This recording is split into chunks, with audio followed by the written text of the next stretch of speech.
Welcome to सिद्धि यात्रा story part 137। जय माँ काली जय माँ तारा, आप सबका भला हो। योगिनी सिद्धि एवं उसके अनुभव के तीसरे दिन में आपका स्वागत है। मैं योगिनी साधना कर रहा हूँ, जैसे मैं आपको बता रहा था। 2 दिन के अनुभव मैं आपको बता चुका हूँ, यह मेरे तीसरे दिन का अनुभव है। तो योगिनी साधना करने के इस तीसरे दिन, मतलब नवरात्रि के तीसरे दिन, जब मैं साधना करने बैठा, वैसे ही जैसे मैंने आपको बताया, तो ज़्यादा मैं टाइम वेस्ट न करूं या ज़्यादा लंबा खींचने से अच्छा है मैं आपको सीधे सीधे बताऊं कि हुआ क्या था। तो तीसरे दिन जो मैं आपको बता रहा था कि मेरे पैर पर रेड कलर की चकत्ते, एलर्जी, पित्ती उछल रही थी, वो नहीं हुई। ना ही मुझे किसी के पीछे से करने की आवाज़ भी आई। तो थर्ड डे मैं बहुत खुश था कि चलो मेरे को कोई प्रॉब्लम नहीं हो रही है। पर मुझे कुछ ये नहीं पता था कि प्रॉब्लम उस वक्त नहीं हो रही थी, पर बाद में होना स्टार्ट हो जाएगी और रोज़ से अलग तरीके की प्रॉब्लम होगी। सबसे पहले तो जब मैंने सारा भोग वोग लगा लिया और मुझे कुछ नहीं हो रहा था, तो मैं बड़ा खुश था कि हाँ यार चलो, आज लग रहा है मैं शांति से जाप कर सकूँगा, मेरे शरीर में कोई भी प्रॉब्लम नहीं आ रही है। अब जाप करने के लिए मैंने पहली ही माला स्टार्ट करी थी कि मेरे पैरों में क्रैम्प्स चढ़ने लगे। मेरे पैर के राइट जो अंगूठा था वो अपने आप ही टेढ़ा होने लगा। क्रैम्प चढ़ जाते हैं ना, नस चढ़ जाती है, तो अब वो चढ़ते जा रही है, पैर मुड़ते जा रहा है किसी तरीके से। और इट वाज, मतलब आप सोचिए कि एक साइड आप जाप कर रहे हैं, दूसरी साइड आपका अंगूठा पैर का मुड़े जा रहा है, तो आपकी क्या हालत होगी, आप उठेंगे कि नहीं उठेंगे। पर मैं तो समझ ही नहीं आ रहा था, तो मैं अपना पैर, पद्मासन में था तो मैंने अपना पैर ऊपर की साइड करने की कोशिश करी और थोड़ा सा अंगूठा हिलाया, तो थोड़ी सी राहत हुई। लेकिन जैसे ही मैं दूसरी साइड करूं, फिर से वैसे ही वो तन जाए और दर्द करना स्टार्ट हो जाए और पैर और तेज़ी से मुड़ने लगे। तो फिर मैंने एक साइड करे पैर जो है, पैर मतलब एक साइड उठाए जाप करना जारी रखा। अपने जाप से मैं उठा नहीं। अब जाप मैं आगे कर ही रहा था कि अचानक से मुझे ऐसी जगह, जैसे कि अब हाथ के बीचों बीच, पीठ के बीचों बीच अजीब साइज से, मतलब एक चुनचुनाने वाली फीलिंग आने लगी, खुजली। और इतनी आई कि मैंने जिस हाथ से काउंट कर रहा था, पीछे अपनी पीठ नोचने लगा। मुझे लगा पीछे कोई कीड़े मकोड़े काट रहे हैं या कुछ कर रहे हैं, लेकिन ऐसा कुछ था नहीं, क्योंकि इस बार मैंने हेट स्प्रे किया हुआ था अपने चारों ओर और कछुआ भी लगा रखा था कि भाई मच्छर न काटे, मक्खी न काटे, कम से कम सावधानी से मैं बैठकर, इत्मीनान से बैठकर माता का जाप कर सकूं। तो योगिनी माता का जाप करते करते मुझे ये 2 चीज़ें तो सामने सामने हो गई।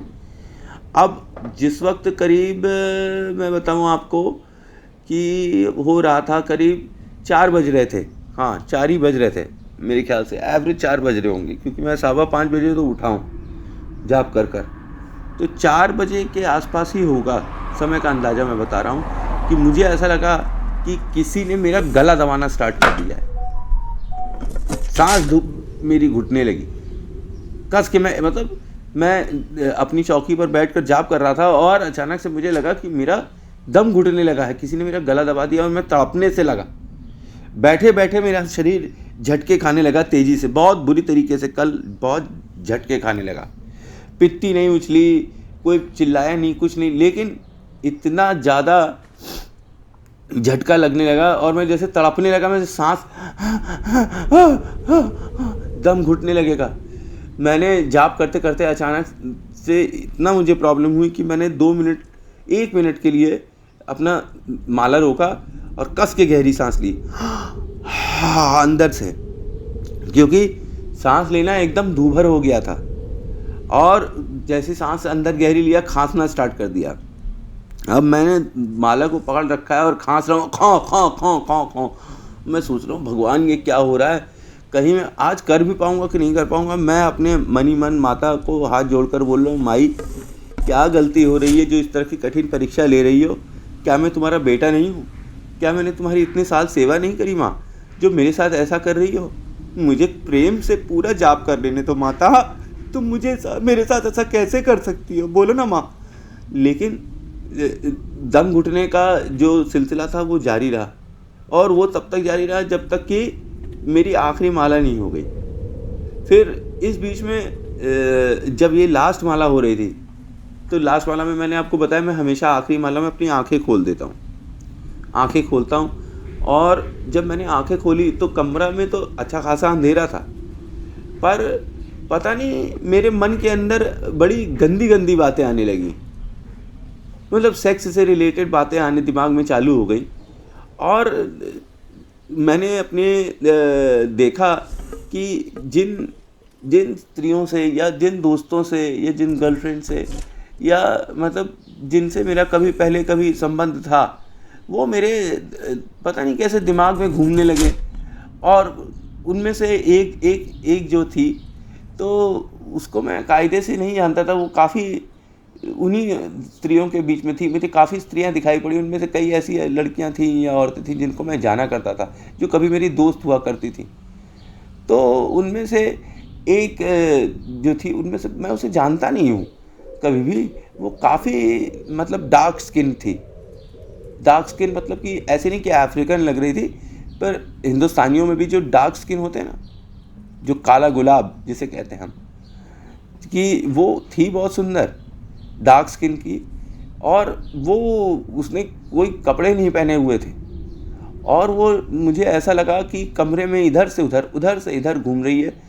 और उसको मैं कायदे से देख भी नहीं पा रहा था, क्योंकि कमरे में कोई ज़्यादा रोशनी तो होती नहीं है। कमरे में केवल हवन की ही जो अग्नि है और दियों की जो रोशनी है, उसी में ही सब कुछ दिखाई पड़ सकता है।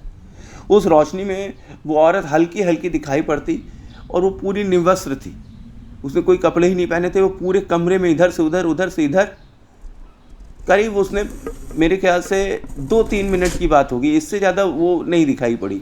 और ये क्योंकि आखिरी माला और एकदम 4:30 के आसपास की बात है कि वो औरत पूरे कमरे में इधर से उधर चल रही थी, और मेरी घिग्गी बंद गई। जो मैं अपनी दिल की बात बता रहा हूँ, मैं कोई ये नहीं बोलूँगा भाई मैं सुपरमैन, बैटमैन, ही मैन, शक्तिमैन, कुछ भी हो जाऊँ, नहीं भाई, मैं भी एक इंसान हूँ और मेरा भी दिमाग है।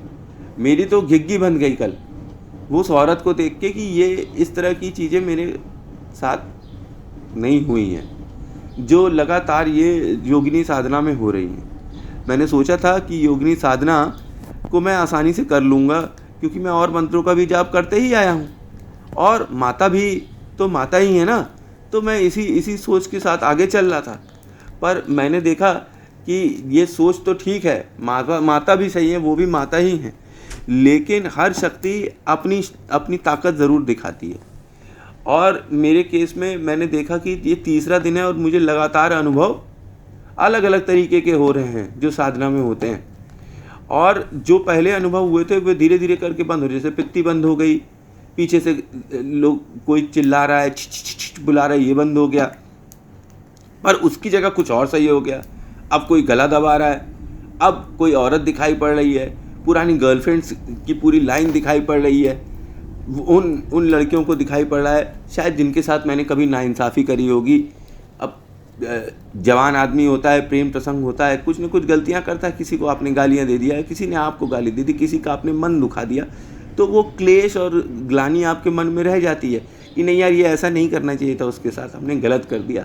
पर अब आप कुछ कर नहीं सकते, सॉरी नहीं कह सकते, क्योंकि टाइम निकल चुका है, वो अपनी साइड निकल गई, आप अपनी साइड निकल गए। पर कल साक्षात कई ऐसी स्त्रियाँ, कई ऐसे औरतें जो मेरी पास्ट लाइफ मतलब पहले के समय में थी, जब मैं पढ़ाई किया करता था, दोस्त थी, मैंने उनके साथ शायद कुछ गलत किया होगा या कुछ ना कुछ रह गया होगा प्रारब्ध का, कि वो मुझे इस तरह से दिखाई पड़ने लगी। और वो जो डार्क स्किन वाली औरत थी वो उनमें से निकली, उसको मैं नहीं जानता था, जिसने कोई कपड़े ही नहीं पहने थे और वो इधर से उधर नाच रही थी। मुझको उसको देख के घिग्गी बन गई कि ये कौन सी चीज़ है, ये कौन सी एंटिटी है, कौन सी पावर है जो कमरे में चारों ओर घूम रही है। और बिलीव मी, थर्ड डे था मेरा ज़रूर, लेकिन बहुत ही मतलब बॉक्स वे में मुझसे साधना हुई। मैं बहुत ही दब कर, एकदम स्ट्रेन होकर, कि मतलब ऐसा लग रहा था कि मेरा सर फट जाएगा, मेरा पेट फट जाएगा, मेरे मतलब समझ लीजिए कि पेट और सर मेरा ऐसे तन रहा था, ऐसे बंद हो रहा था, तन रहा था, बंद हो रहा था, तन रहा था, बंद हो रहा था। और ऊपर से पैर में जो क्रैम्प्स चढ़ रहे थे वो अलग, कि रह रह कर बार बार अंगूठा बार बार टेढ़ा हो जाए, बार बार टेढ़ा हो जाए। किसी तरीके से मैंने कल रात का जाप ख़त्म किया और आज रात मेरी चौथी रात होगी योगिनी साधना की, नवरात्रि की चौथी रात भी है आज। तो आज का जो अनुभव होगा वो मैं आपको आगे अपलोड करके साझा करूँगा। आई होप आपको मेरा ये अनुभव पसंद आ रहा होगा। जय माँ काली, जय माँ तारा, आप सबका भला हो। ओम ऐं ह्रीं श्रीं श्री काली नित्य सिद्ध माता स्वाहा।